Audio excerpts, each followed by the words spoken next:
in a blue flame directly in front of Myers. They don't mind an audience. Get cucked, Myers.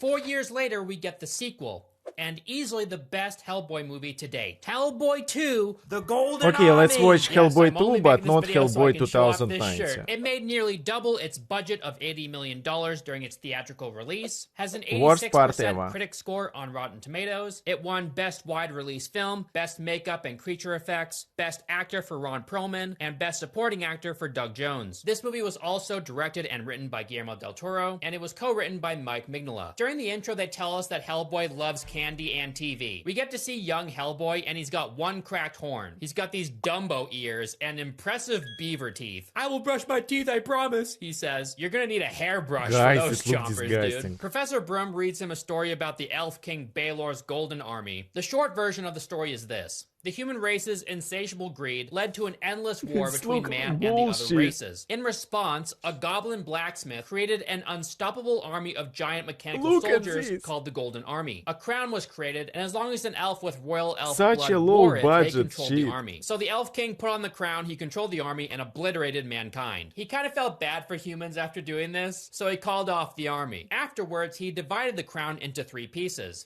1 for the humans and 2 for himself. Why would he ever give up the only advantage he had over mankind? I mean, whatever. They formed a truce, humans would keep to their cities, and elves and other magical beings would stay in the forest, for now. Guillermo's love for spinning blades continues in this movie, with the villain Prince Nuada. He's the son of King Baelor. His look kind of resembles the twins from Matrix Reloaded, or Astarion from Baldur's Gate 3 if he grew his hair out. So the prince infiltrates an auction to reclaim an artifact of importance. His goal is pretty obvious. He wants to reclaim the crown so he can control the army and obliterate humans because he hates them. Anyway, remember how in the last movie I complained doll about how many animation pictures for there would be floating around 1979. with Hellboy? Well, in this movie, the It's not BPRD director Tom 1971, Manning it's shows Abe 2019. Sapien a ton of new photographs that surfaced of Hellboy. And Hellboy even posed for one and gave an autograph.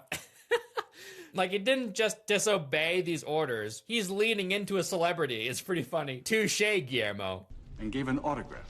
We get to follow Abe and Manning as they walk through the BPRD, and we get to see an assortment of strange creatures. It kind of reminds me of a similar scene from Men in Black, you know, when they're walking through the Harry facility Potter, and you piece get to of see all shit. the aliens from different worlds. Obviously, I Ron hate Perlman Harry is back Potter. to reprise his role as Hellboy, and so is Selma Blair as Liz. They're having a heated argument. Liz is pretty upset, so she explodes, which blows the vault door off its hinges and sends it rocketing through the BPRD. It could have easily killed Abe or Manning. Just another day with these volatile superhumans. Hellboy and the BPRD are called in to investigate the crime scene at the auction house. Prince Nuada left behind some tooth fairies, but these aren't your stereotypical tooth fairies, although I'm not entirely sure what a stereotypical tooth fairy would look like. But yeah, you heard that right, tooth fairies. But like